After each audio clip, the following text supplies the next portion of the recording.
class I will be covering the basic techniques behind animating vector art.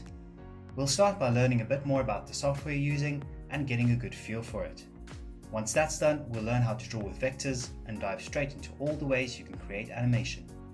I will be covering drawing with vectors, frame-by-frame animation on keyframes, animating motion and effects using tweening, creating intricate movements using motion guides, combining multiple animations on the same scene, and making animations more interesting and believable. I will be covering these topics while showing you how to make a short promo video for a make-believe video game. Who should take this class? This class is aimed at students who have an interest in computer animation but have little to no experience. We're going to start from the basics in order to give you the foundational skills to get into animation. If you already have skills in animation and want to learn more about Adobe Animate, this class will be a good way to get acquainted with the software and its capabilities. By the end of this class, you will know how animation works, gain experience in working with vector art, have a good understanding of how to create realistic looking motion, have a good feel for working with timelines and nested animation, and have an overall good foundation in 2D computer animation.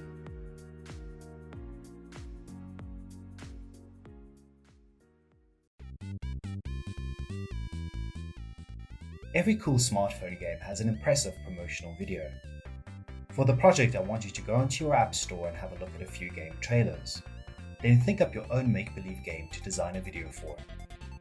Roughly sketch out a scene with a character and some props, and give the game a name. This will be your inspiration for a 10-second video game trailer.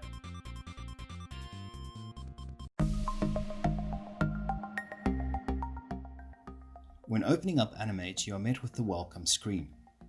From here you can select the preset that you need for the task at hand. For this class, we will always be selecting the HD preset under Character Animation. This is for any type of animation you intend to export to video. Under the details to the right, you will see the video dimensions and the platform, ActionScript 3, a scripting language for controlling playback and interaction. Once I create the document, you will see the interface populate with all sorts of panels. At the very top we have the menu, which houses all the functions on the one side, and on the other side you should see the current workspace. Workspaces are layout presets meant to make your job easier. Take a minute to check them out and return to Essentials. If any of your panels has disappeared or shifted in position, you can reset the Essentials layout by clicking back on the Workspace dropdown and clicking Reset Essentials. Next we have the document panel, labeled Untitled 1, currently containing the scene. Below that, we have a timeline where we can set the speed of the video, add layers, and work with individual frames. To the right is our Properties panel, currently displaying the document's properties, and the tab next to that is our library, which stores props and characters.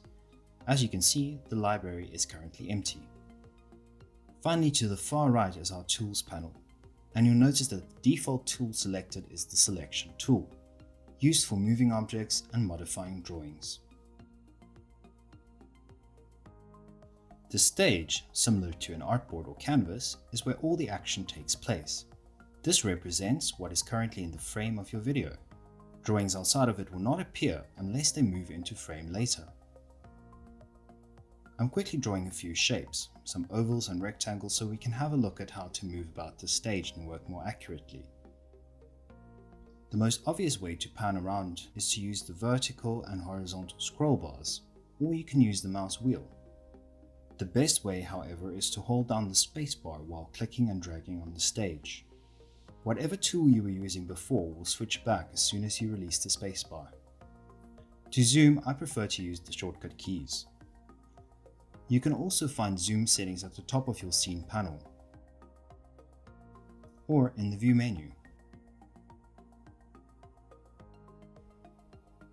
To zoom into an object or drawing, select it first using the Select tool and zoom in using your shortcut keys. Notice how sharp this oval is. Even though we zoomed into it, we can't see any pixels or blurring. That is because the shape is a vector, and vectors are made up of computer-generated points and paths. We don't ever lose any quality until we export the animation to an image or video format. In the next video, we'll get a better feel for drawing with vectors. In this lesson, we will be briefly looking at how to draw and composition vector shapes to create characters or props to animate.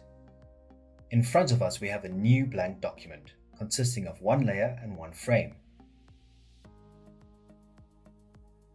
The shape drawing tools are located in the center of the toolbar. Here you will find rectangles, ovals, stars and polygons, as well as tools to make lines, brush strokes, and freeform shapes. Hover over a tool with your mouse to see what it is and its keyboard shortcut.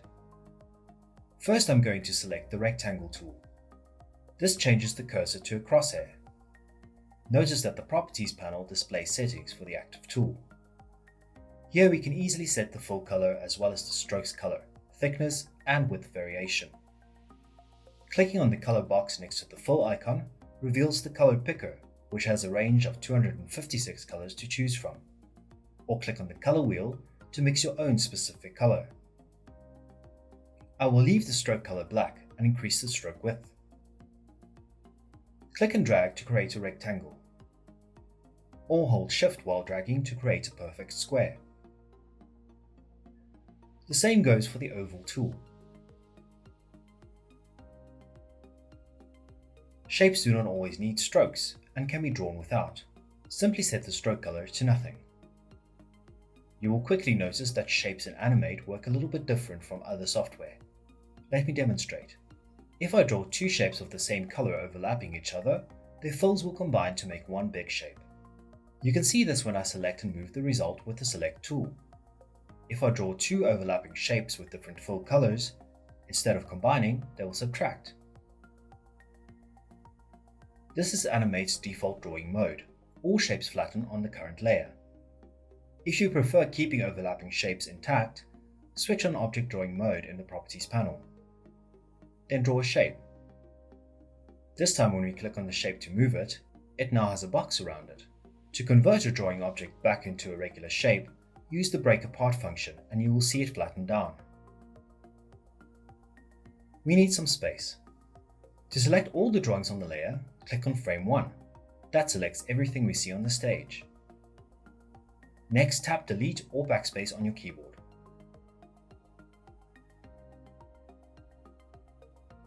I'm selecting the Line tool first. If you take a look at the Properties panel, you will see that the fill option is not available. I'll select the stroke color and turn off Object Drawing mode. Just like before, click and drag to make a straight line. Alternatively, to make freeform lines, use the Paintbrush tool and click and drag. Like shapes, lines join together too. This is pretty handy if you want to turn line drawings into custom shapes. To do that, use the Paint Bucket tool and fill the empty space, just like using Photoshop. Make sure that lines are completely enclosed or it won't fill. You can also use the Paint Bucket to refill existing shapes with new colors. Similar to the Line tool, we have the Paint tool.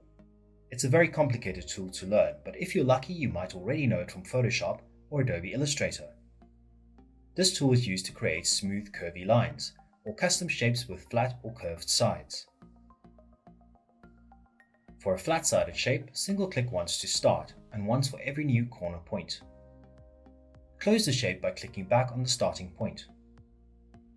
For a shape with curved sides, also start with a single click, and do the next point with a click and drag action. Release the button once you are happy with the direction and magnitude of the curve. Continue to click and drag or single click to make corners.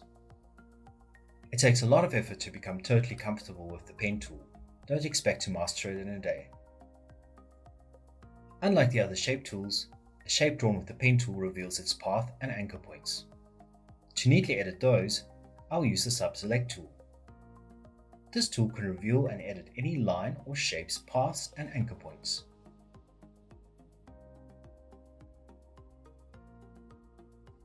Click drag on a point to move it. Or to adjust the curve, select the point first and carefully pull the handle to adjust the curve. If you're unable to select the point, deselect first by clicking on the stage and try again. Let's go back and have an in-depth look at the Select tool. It does much more than just moving shapes about. I'll clear the stage again and draw out one drawing object and one normal shape.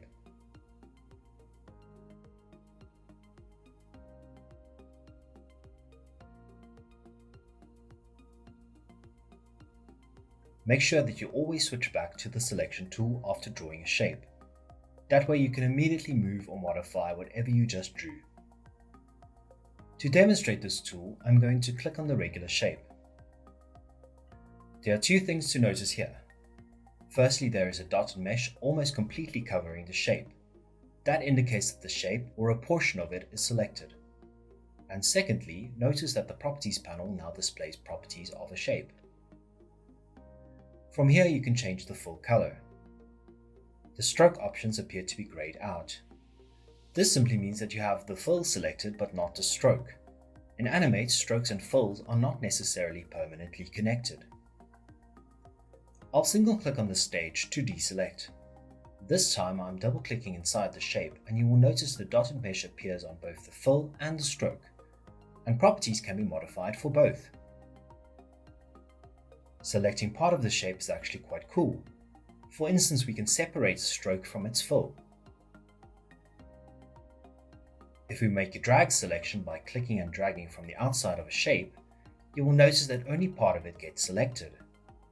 Once modified, the part becomes its own shape. I can even move the selected piece away. It really feels like working with clay. This, however, does not work on a drawing object, and only selects the whole thing. Like the sub-selection tool, the regular selection tool can also modify anchor points and paths. First, make sure that the shape is not selected. You can't do anything but move a selected shape. Pay close attention as I approach the corners. The cursor indicates an anchor point with a right angle icon. I simply click and drag to adjust the corner quite naturally. Next, pay attention to what happens when we approach the sides. A curve icon appears next to the cursor. When I click and drag, a straight side becomes curved and I can continue to adjust it, just like sculpting. Sculpting also works on drawing objects. Drawing in Animate is really easy, but it can be tricky to get used to. I suggest you pause the class and spend some time making drawings and playing with each of the shape tools to get a good feel for it.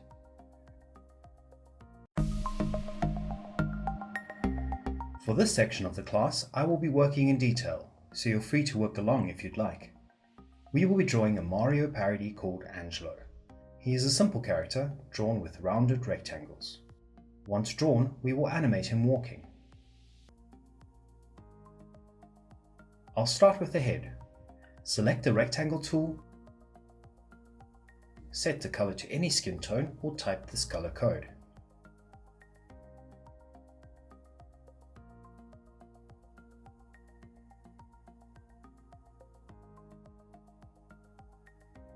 Next, I click and drag a nearly square rectangle. Before releasing the left mouse button, we can press and hold the down or up arrow keys to round the corners. Angelo only has a round chin at the bottom right. Normal shapes corners can't be modified easily, so we need to delete this and set the corners separately in the properties.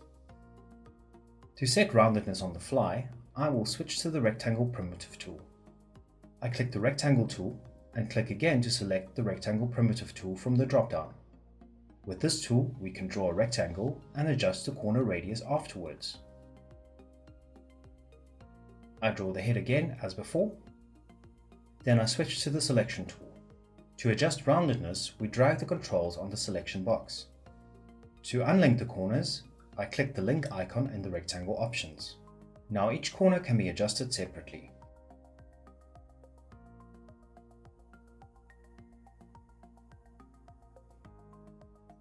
Next, I draw the mustache.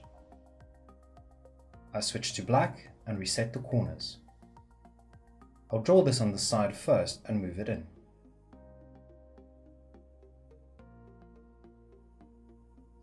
As you can see, we can still adjust the roundedness on the fly using the up and down arrow keys. Before drawing the next part, I use the select tool to deselect and choose the primitive tool again. I set the color by clicking on the fill and moving the cursor outside the color picker to sample the skin color on the stage. Like before, I draw this part, switch to the Select tool and adjust. I then click and drag a selection box over both pieces and drag them into place. To make precise adjustments, any selected shape or object can be moved using the arrow keys.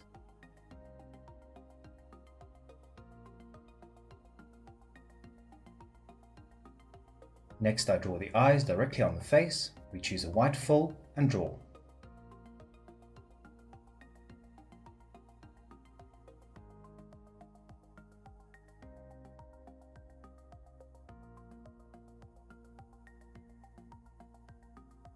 I unlink the corners and adjust.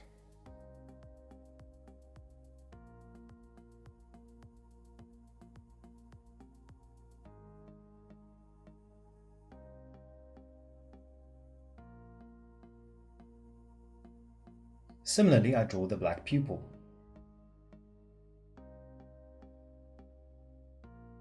Notice that primitive shapes like drawing objects do not combine together, which means that we can overlap, resize, and reposition them.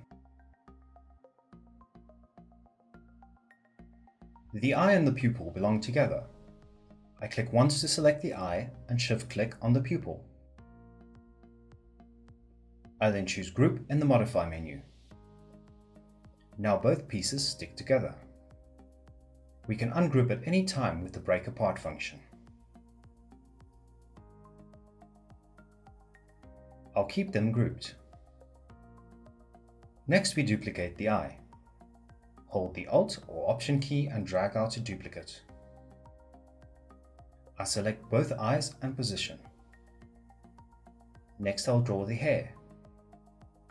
Once again, I choose the Primitive tool, reset the corners and draw.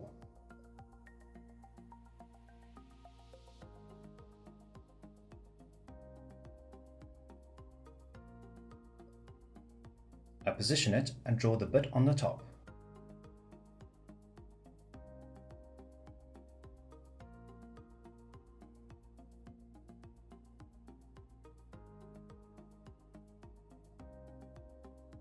Then draw the ear with the same skin color.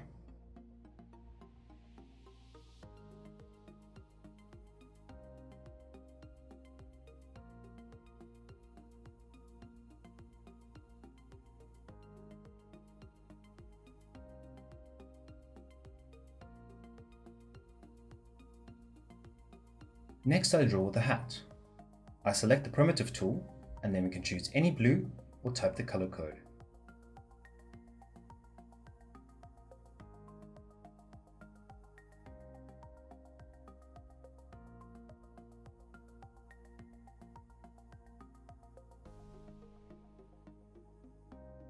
Then the rim of the hat in a slightly darker blue.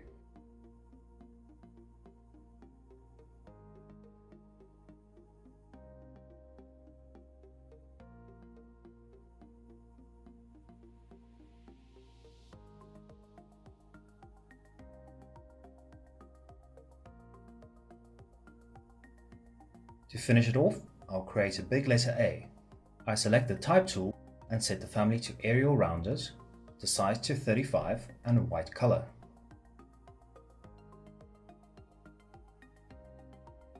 I single click to start and type a capital A. To move this, we can use the Select tool. Lastly, I drag select all three parts and group them together as the hat. This can then be placed easily. We now have a full head and will group everything together.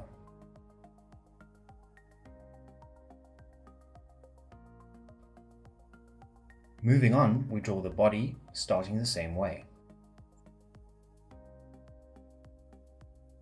For this, any red will do, or we type in this color code. The red part is Angelo's overalls, and his undershirt is going to show near the top right. Let's be clever here. Since the shirt is basically just a recolored part of the body, I'll modify this primitive. To do that, double-click it. This warning tells us that it will now be converted to a normal drawing object. which means we can't modify the corners anymore. That's okay. Double-click brought us into isolation mode. You can see that at the top left corner of the document. In this mode, you can't interact with anything other than the shape. As you can see in the drawing object, this is a regular shape. Here I'll select the normal rectangle tool and reset the corners. I set the fill to none and the stroke to black. From the outside, I'll draw the shape of the shirt and adjust the rounded corners with the keyboard. With normal shapes, if we make a mistake, we can just undo and try again. When I release the mouse button, the shapes combine, and I can select the intersecting part and recolor it.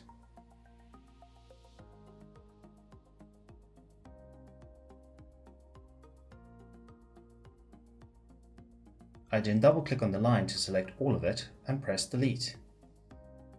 We exit isolation mode by clicking the back button next to the scene name. Now I'll draw the buttons. I disable the stroke and select a yellow. Then select Object Drawing Mode so that the shape can stack. Click and drag while holding Shift to draw a circle. Then I position. Then I'll drag out a duplicate. Double-click to edit. And I'll select the right half of it and press delete. We click back to exit isolation mode.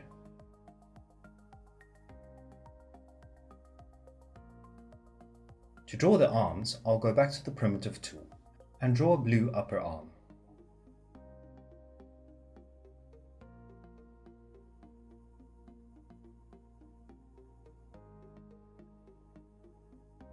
I drag out a duplicate and select the Free Transform tool.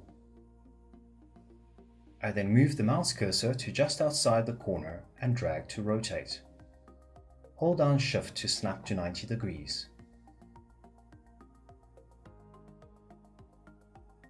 Finally, I draw a hand and position the pieces.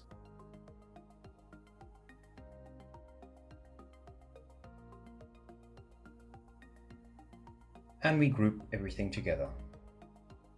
And then drag out a duplicate. Finally, the legs we do in much the same way.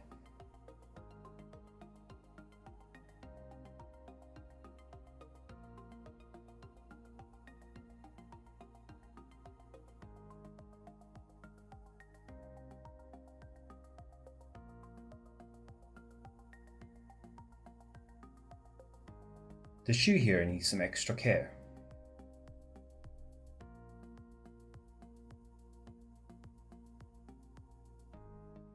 I put the leg together, and this time we don't group it. We can drag out a duplicate of all three parts to the left. Let's darken the right leg a bit. I select the two red pieces, click the fill, and select the color wheel. I then choose B for brightness and push it down a bit. I do the same for the shoe. The darker leg will be at the back. We select all the leg pieces and group. To put Angelo together, I need to adjust the stack order of the groups. To put the head above the body, select from the Modify menu, Arrange, and Bring to Front. The front arm goes above the head. Once again, Arrange and Bring to Front. For the back arm and the legs, use Send to Back.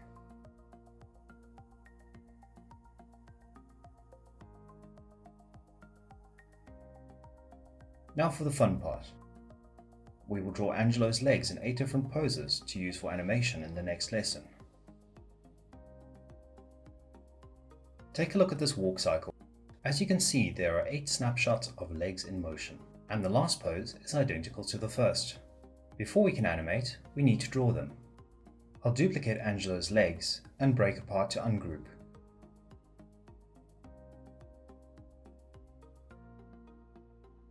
We'll start with the back leg and bring it over to the left. Next, we select all 3 pieces of the back leg and choose Free Transform to rotate. Then select the foot and lower leg, rotate and position. For the front leg, we also select all three parts, but this time using Free Transform, move the pivot point, the white dot, up to the hip position. Then we can easily rotate around the pivot.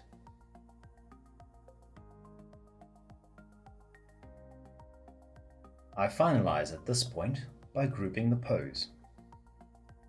We then draw the other 7 poses in much the same way and line them up in order below the scene.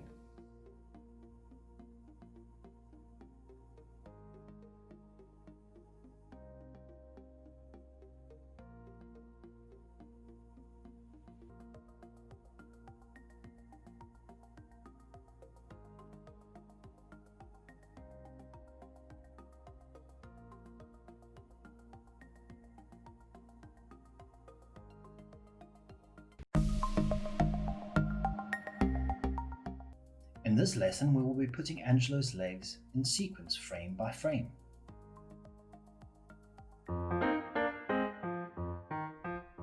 Frame by frame animation is traditional animation.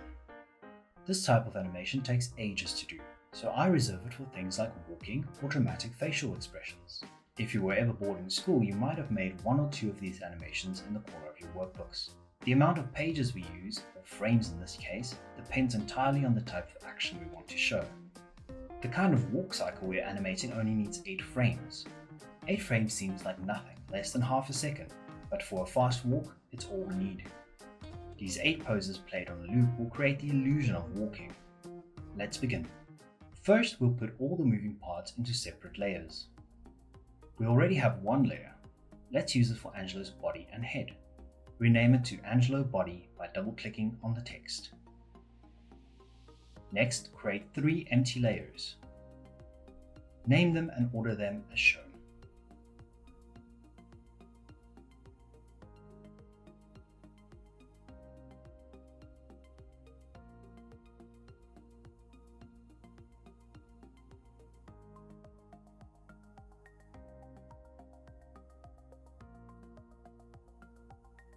I'm ordering them by simply clicking and dragging on the layer title.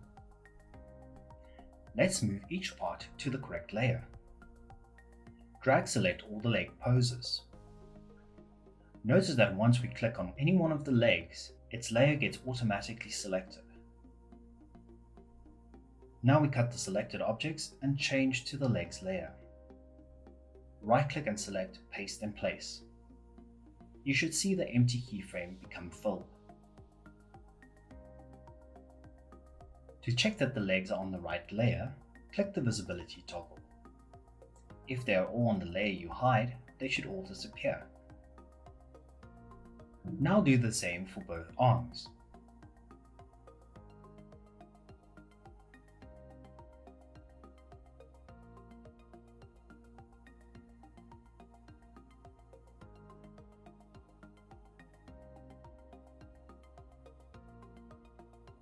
Lock all but the legs layer to avoid switching layers accidentally. Each layer now has a timeline and different things can happen on each. Currently all the layers have one keyframe. We'll start with the one on the legs layer. Delete Angelo's standing pose and move the first pose into place until it looks natural. Now we need some sense of where the floor is. Go to the View menu and switch on the rulers. Using the Selection tool, drag the top ruler downwards. You will see a guideline follow your cursor. Release when you hit Angelo's heels. For the rest of the leg poses, we need 7 more keyframes, so let's insert them. Click on frame 2. To view frame options, right-click on the selected frame. Choose Insert Blank Keyframe. This is a keyframe without any drawings on it yet. Now the stage appears blank. Before placing the second pair of legs on this frame, it would be better if we could see Angelo's body on the other layer, so we need to add a frame for that as well. The body layer does not change, so we don't need a keyframe. We'll right-click on frame 2 in this layer and choose Insert Frame. A normal frame just copies what happens on the previous keyframe. Let's have the body appear for all 8 frames. Luckily we don't have to select each frame we want to fill, just the one on the end. Do the same for both the arm layers. Now when we return to the legs layer on frame 2, we can see where the legs should go. Move to frame 1 and select the second pose and cut it. Move back to frame 2 and paste.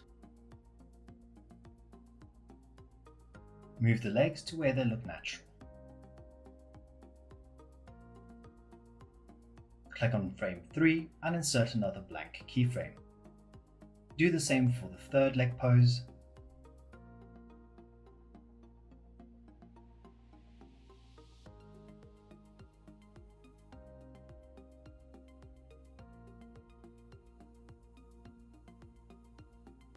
Scrub the timeline to make sure it all looks natural. Repeat this until all 8 poses are distributed over 8 frames.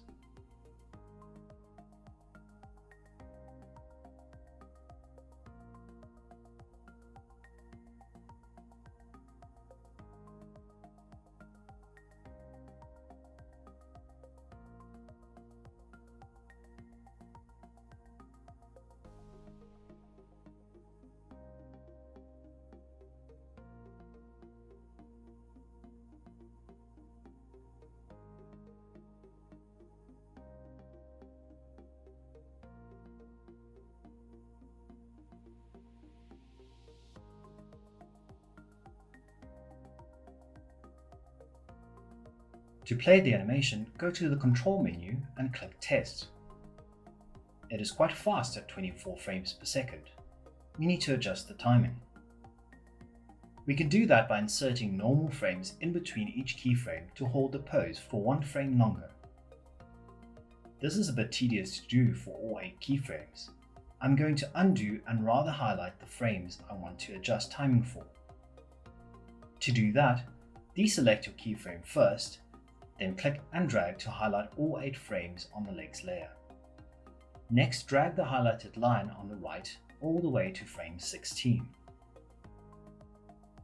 Extend the other layers the same way, or by just inserting a normal frame on frame 16 for each.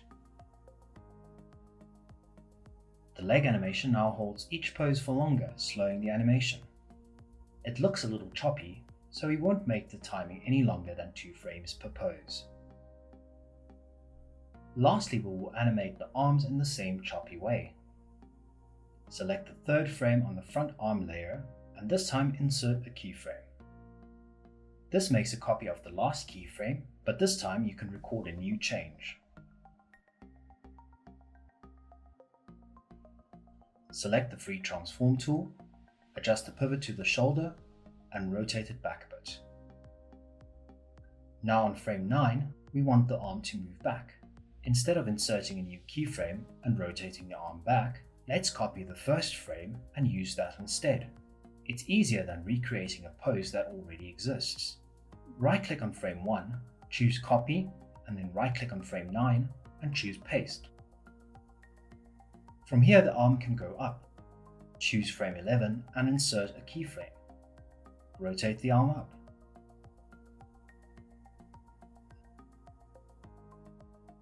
Now we will rotate the bottom arm in the other direction. To see what you're doing, toggle visibility for the body layer.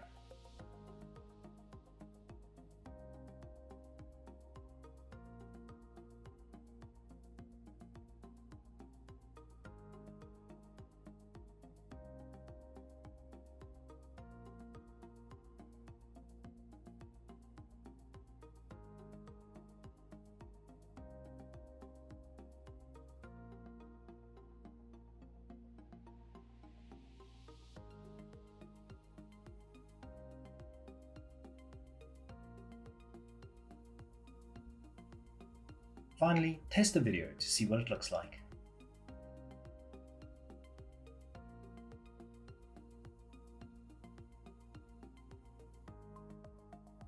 You can play with the timing if you want. Simply highlight a keyframe and drag it.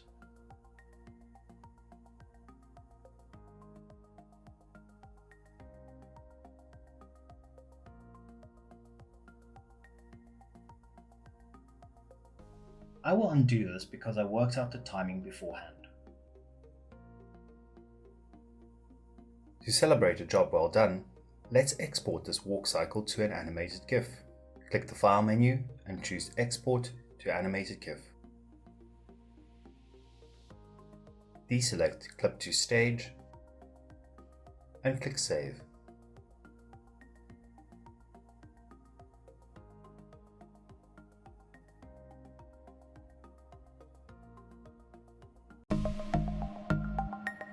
In this lesson, we will build a scene for Angelo. If you are working along, continue with your document. Before we start, remove the guideline by pulling it back up into the ruler. Then lock all 4 of Angelo's layers so they don't get into the way. I'll start with the sky. We create a new layer, rename it, and then move it to the bottom. Next, we select the rectangle tool, turn off the stroke color and set the fill to any blue, or click on the color code and type in this value. Click and drag a rectangle over the entire stage. Now for the floor. With the sky layer selected, create a new layer above and rename it to floor. If it's not above the sky layer, just drag to move it like before. We select the rectangle again and set the fill to any green color or type in the color code. Click and drag to make a wide floor. We can adjust its size by switching to the free transform tool and pulling the handles on the edges. Now we will import some pre-drawn props into our scene. I drew these props in Adobe Illustrator beforehand. Vector art from Illustrator is 100% compatible with Animate. Click on the File menu and select Import to Stage. I'm selecting the Adobe Illustrator file from the Assets directory. Click Import using the default settings. A new layer has been created with 4 drawing groups on it. When I click on the mountain, the Properties panel gives me properties for a group. Double-clicking on the mountain itself takes us inside the group. Notice that the shapes from Illustrator are normal drawing objects. I'm double-clicking to exit isolation mode and return to Scene 1. Now, since these props are going to be moved along Angelo's path, we need to convert them to graphic symbols. Graphic symbols are something that we can animate using Tweens. With the mountain group selected, I go to the Modify menu and choose Convert to Symbol. We name it Mountain and choose the graphic type. Notice that the mountain is now safely stored inside the library for use later. Next, we convert the cloud group.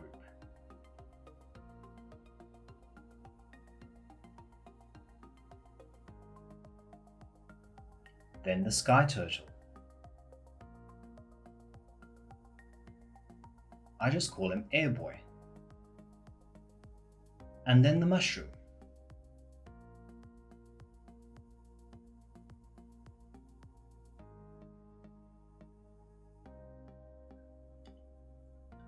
All the props for this video is now in the library and can be instanced on the stage. I really want Airboy to be looking down.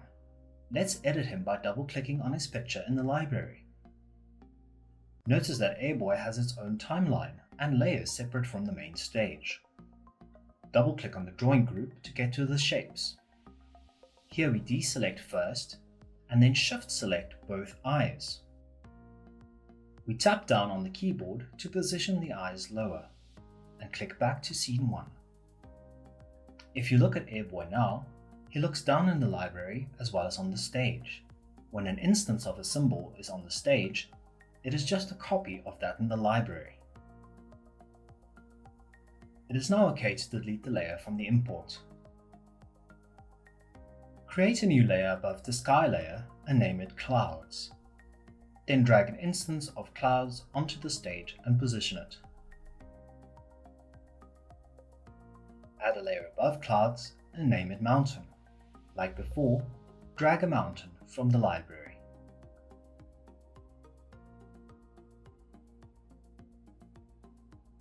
Our scene is now set up.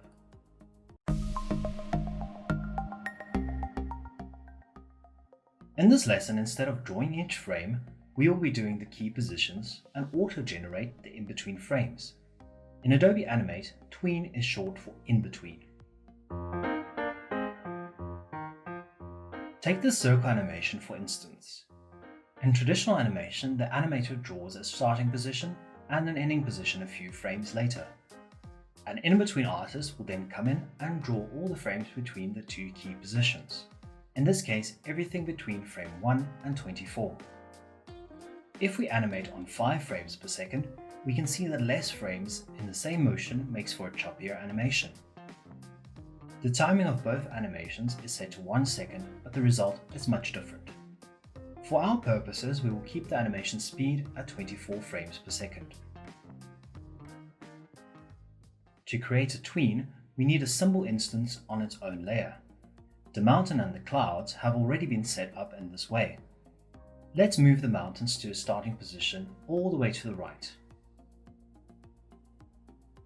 Next, we click on frame 16 on the mountain layer and insert a keyframe.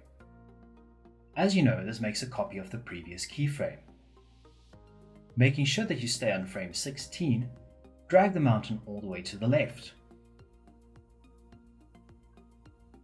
At this point, all the frames in between is just repeating frame 1, as it should. Let's convert them to do more. Right-click on any normal frame in between your two keyframes and choose Create Classic Tween. Do not select Motion Tween for this class. To see the tween animation, scrub the timeline. The frames in between the two keyframes have been auto-generated. If you need to adjust the mountain's position, move the scrubber back to one of the keyframes and move the mountain. I have just shown you how to move mountains. Let's do the same thing with the clouds. Insert a keyframe on frame 16 and move the clouds a little to the left and create the classic tween like before. Since the clouds don't cover the same distance, they will appear to move a bit slower. Let's also make the clouds fade out a bit. We go back to frame 16 and select the clouds on the stage. From the Properties panel, set the color effect. We'll choose Alpha at 40%. We do not get the Alpha option with regular shapes or drawing objects. Test the movie to see the animation in action. The movie is incredibly fast. Let's add some more frames. Highlight all the layers on frame 120 and choose Insert Frame. This is exactly 5 seconds in total. Now we will extend the timing of the clouds and the mountain to make them move a bit slower. Select the keyframes on frame 16 and then drag them over to 120. Angelo oddly stops on frame 16 while the terrain continues to move. He was a small looping animation before, but now it takes too long to loop back because of all the extra frames that's been inserted. Looping animations like Angelo are best kept in their own timelines. To copy Angelo, select all 4 of his layers from frame 1 to frame 16, then right-click and choose Copy Frames. Next, we'll create a symbol for him. Instead of converting a drawing object on the stage, we will make a fresh new symbol from the library. Name the symbol Angelo Walk, and this time set the type to movie clip. A movie clip is like a graphic symbol, but is specifically for looping animations. It also has its own layers and timeline. On the fresh new timeline, right-click on frame 1, layer 1, and choose Paste Frames. The layers and all the layer names have been completely transferred. Click back to exit isolation mode.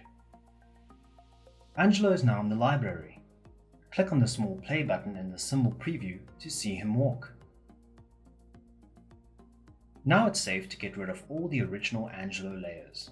Select them and click on the trash can. Let's replace them with a new layer called Angelo. And on the new blank keyframe, we'll drag out an instance of the movie clip. It looks like a still drawing, but it will play on a loop when we test it. Angelo keeps looping on the regular frames following the keyframe, while animation on the main timeline plays independently. This is known as nesting animations. Lastly, let's animate the background to fade the sky into nighttime. Select the blue rectangle in the sky layer, and on frame 1, we can convert it to a graphic symbol called sky.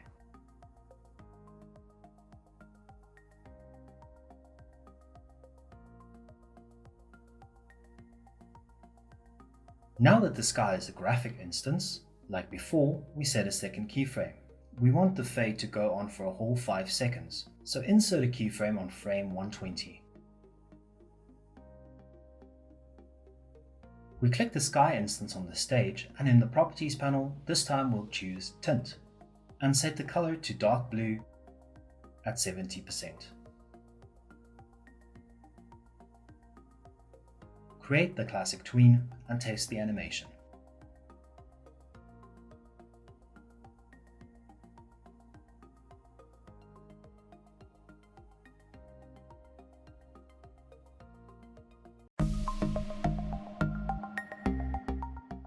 Previously we tweened motion in a straight path. For this lesson we will draw a path for an instance to follow. Let's bring Airboy into the scene. First we'll create a layer on top of the mountain and name it Airboy. Move to frame 1 and from the library drag out a new instance of Airboy. He's going to come from the distance.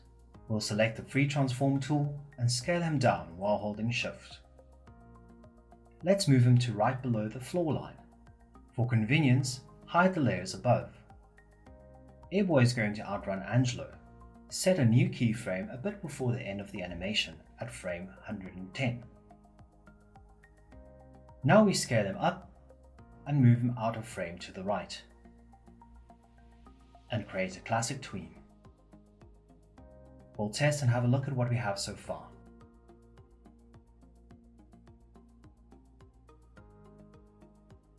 Using a motion guide, we'll make him move in a more interesting way. First, right-click on the Airboy layer label and choose Add Classic Motion Guide. We'll select the guide layer and work on the blank keyframe. Using the pen tool, we draw a curvy path for him to follow up and past Angelo. Set the stroke to black, and for this, deactivate Object Drawing Mode. Click drag close to Airboy's stage position to start.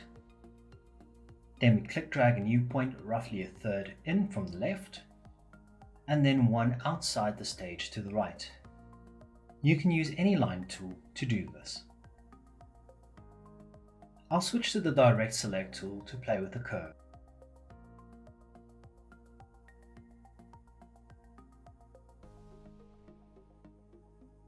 To make the guide work, we need to place the instance on the guide at both keyframes.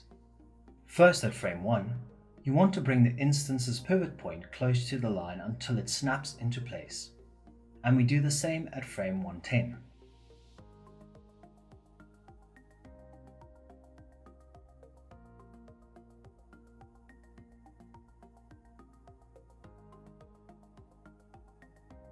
Check both keyframes and scrub the timeline to see if you did it right.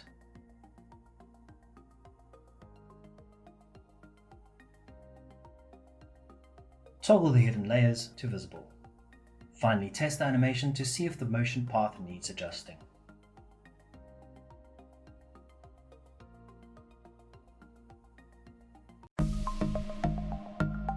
Going on from where we left off, we put Airboy on a motion guide, whooshing past Angelo. At the moment he doesn't appear to move believably, since his flying speed is constant, even from very far away. To believe that he's coming from afar, we need to start his motion off slow.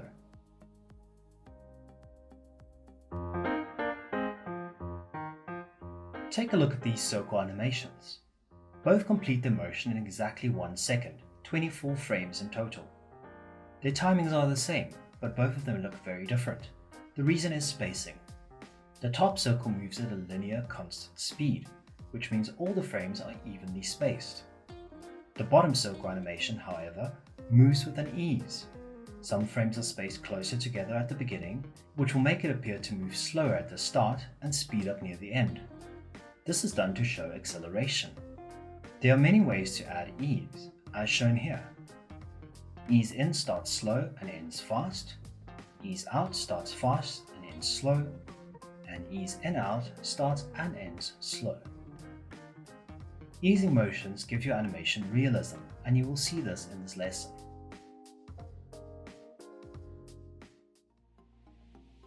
Let's add an ease to the tween. To add an ease to any classic tween, click on any one of the in-between frames and look at the Properties panel. Here you can see frame properties, and if the frame is part of a tween, we can refine the motion. We apply an ease in and select cubic. The graph shows us an acceleration curve, rising slowly at first and then darting up. For now, just remember ease in means it starts slow and speeds up. Double-click to apply. Test the video to best see the effect of the ease. We finish off this scene with a little trick to make Angelo look like he's part of the environment. Let's give him a shadow. We'll duplicate the Angelo layer and rename it to Angelo's Shadow, then move it below Angelo. To work with ease, I'll lock the other layers. Click to select the Angelo graphic instance on the stage. We then choose the Free Transform tool and move the white dot, the pivot point, to the bottom so that we can flip the instance to below Angelo's feet. Next, let's skew it. To do that, we move the cursor a little bit to the side of the bottom handle on the transform box and click and drag to skew the selection. To become a shadow, we will add a dark green tint, 100%. When we test, notice that even though the shadow has been tinted and transformed, it is still the same Angelo movie clip and plays all the same. The shadow can also be animated for an interesting effect.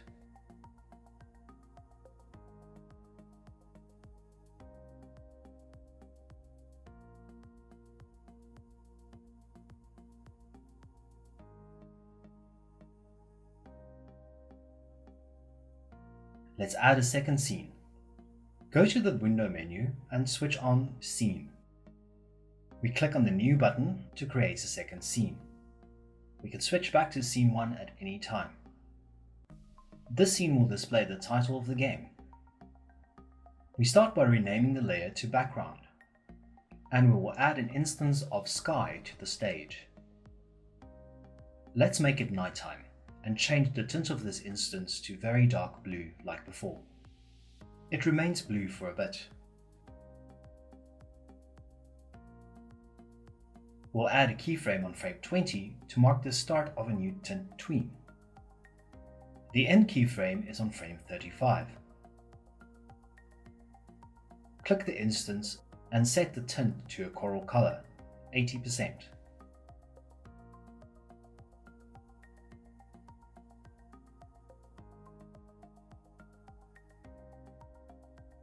Then create the tween.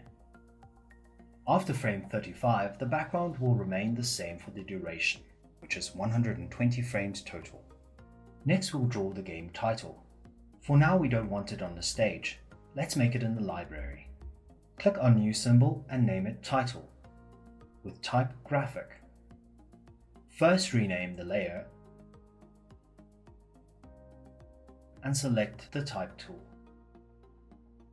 In the properties, I'll set the color, family, size, and letter spacing.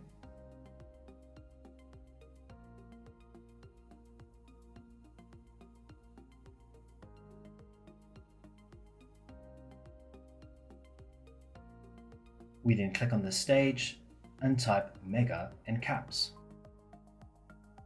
Click outside the type box to make more text. Set the size and type the text.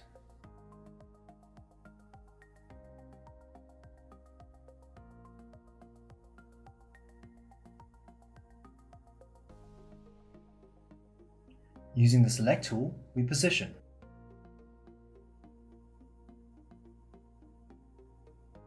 Finally, create a new layer below called Label.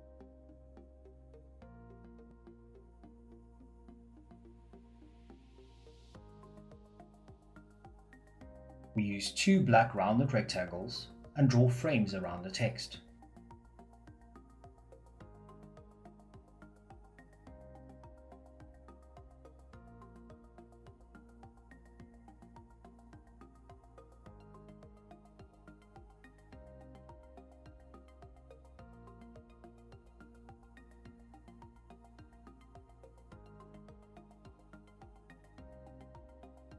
Click back on the text and change them to white.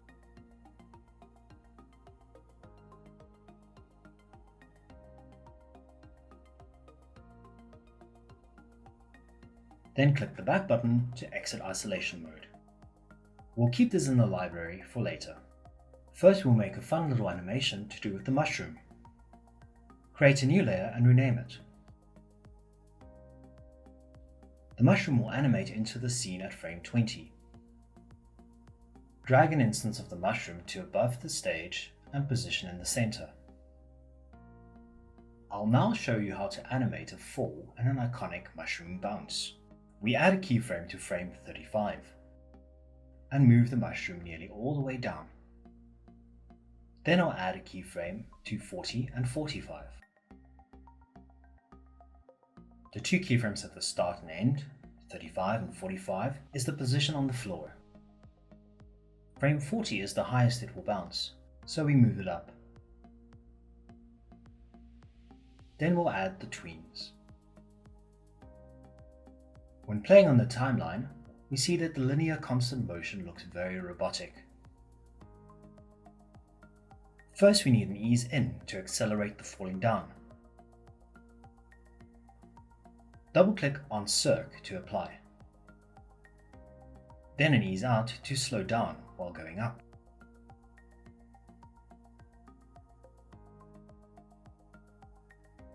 And finally another ease in.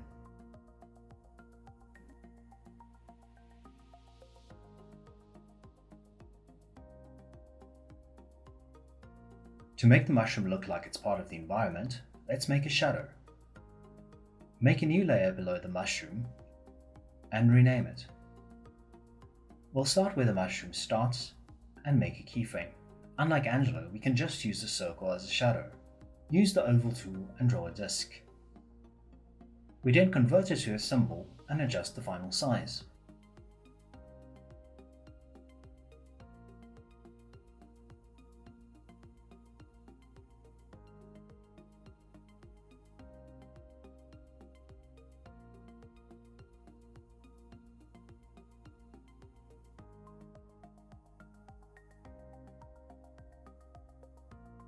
We'll make keyframes on the bounce positions. And then set the size and alpha for each, starting with small and dim to big and dark.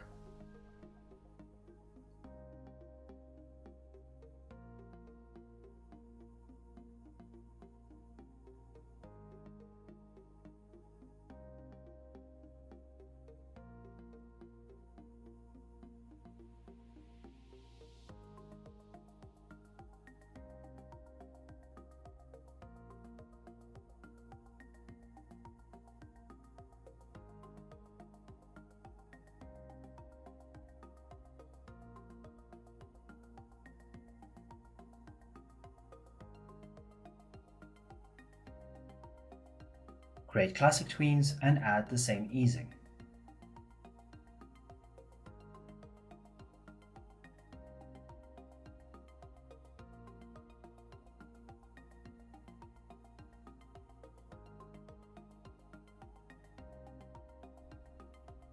That looks more believable.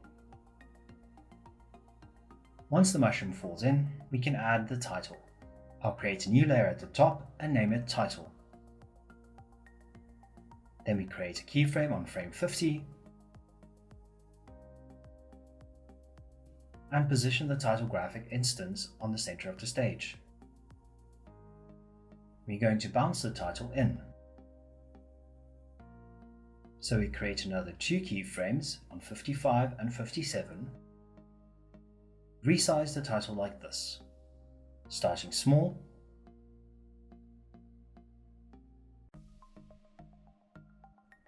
hitting the screen and settling.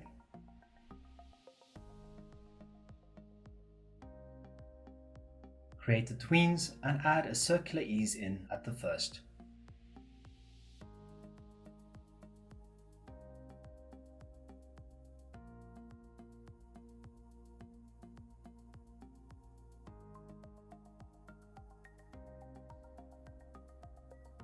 Next we'll add a few shooting stars.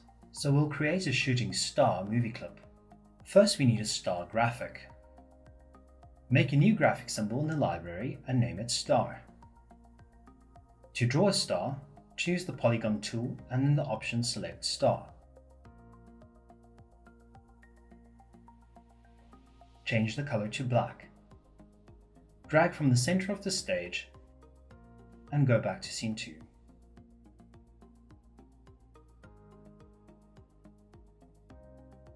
We won't tween the star animation in the main timeline, because if we want to tween many stars, we'll need many layers. Make another new symbol, name it shooting star, and set the type to movie clip. This will be our star animation. We'll add a star instance to the center of the stage, and at frame 24, add a keyframe. We want the star to spin around once.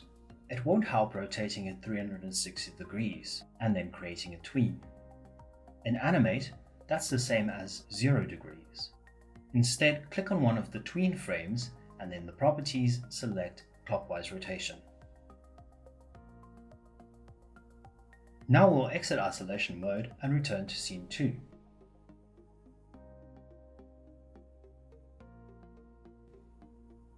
Let's make a new layer above background called Shooting Stars.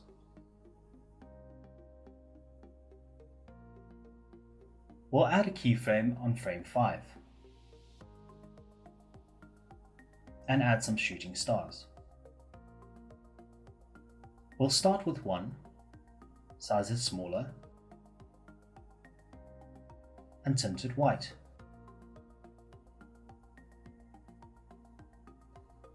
Then drag out some duplicates.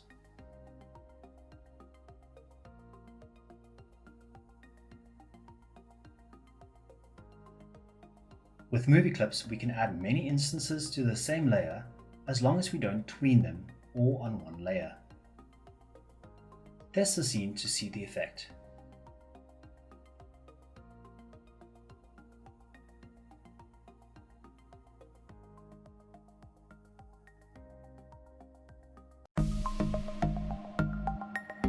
In this final lesson, we will put the finishing touches of animation on this movie and add some sounds to make it appealing. First, let's modify the star movie clip.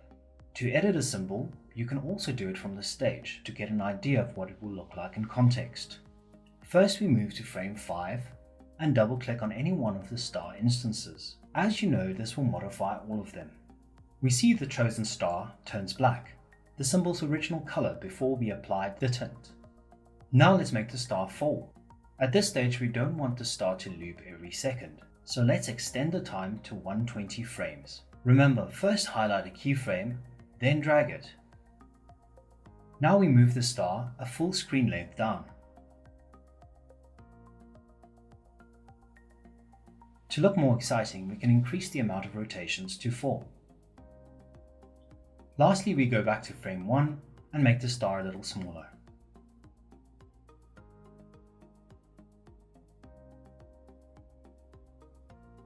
Exit isolation mode and test.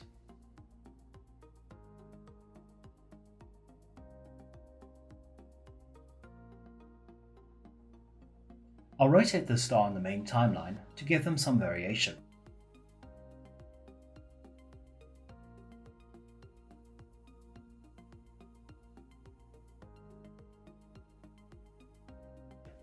And move them all up a bit. And test the scene again.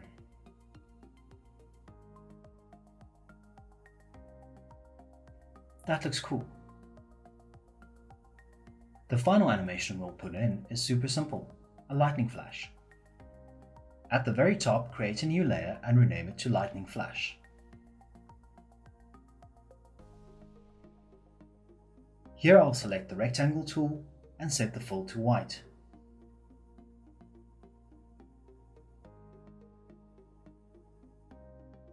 The second flash is on frame 5, so we'll insert a new keyframe there.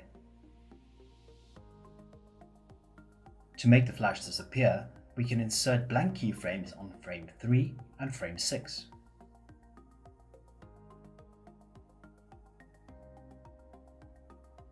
Finally, we can add some store stickers to let the viewers know where to buy the game. Go to the File menu and choose Import to Library. From the Assets folder, we will select the two PNG images. We'll see them appear in the library. The stickers will come in right after the title, so we create a new layer at the top and name it Stores. Then create a new keyframe at frame 58. Next, drag over instances of both images to the stage.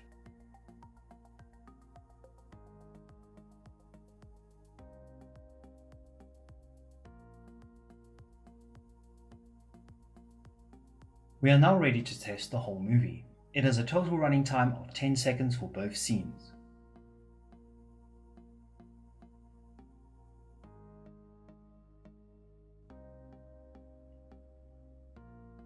A video is very unappealing without sound, so let's see how to add some. I've downloaded some free WAV and MP3 sound files off the internet. We can import them to the library from the Assets folder.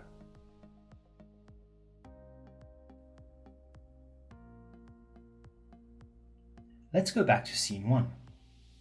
Create two new layers and name them Sound Effects and Music. First, we'll add a whooshing sound to Airboy as he passes by. We'll select the keyframe on the Sound Effects layer and in the Properties panel, choose Flyby under Sound. Next, we click on the keyframe in the Music layer and add the music track. Play the timeline to have a listen.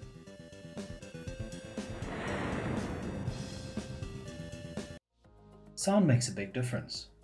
Let's go back to scene 2 and create a sound effects layer at the top.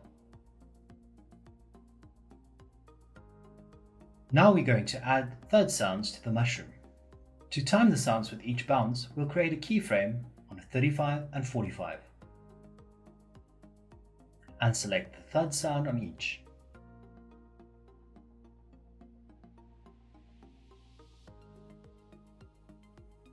Lastly, we make a keyframe on frame 50 and choose the zoom sound to bring in the title. Let's play the movie one last time.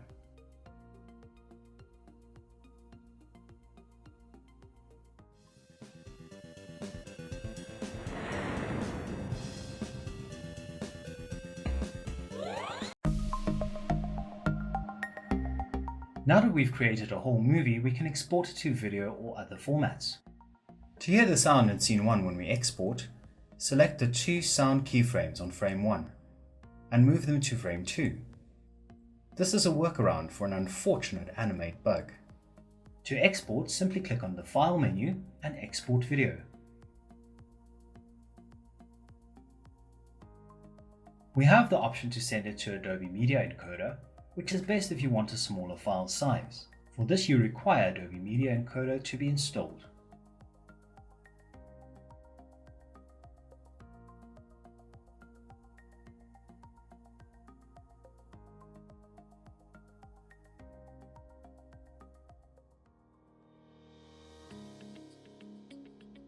In this class, we covered drawing, animating frame by frame, using instances to create tweening motion.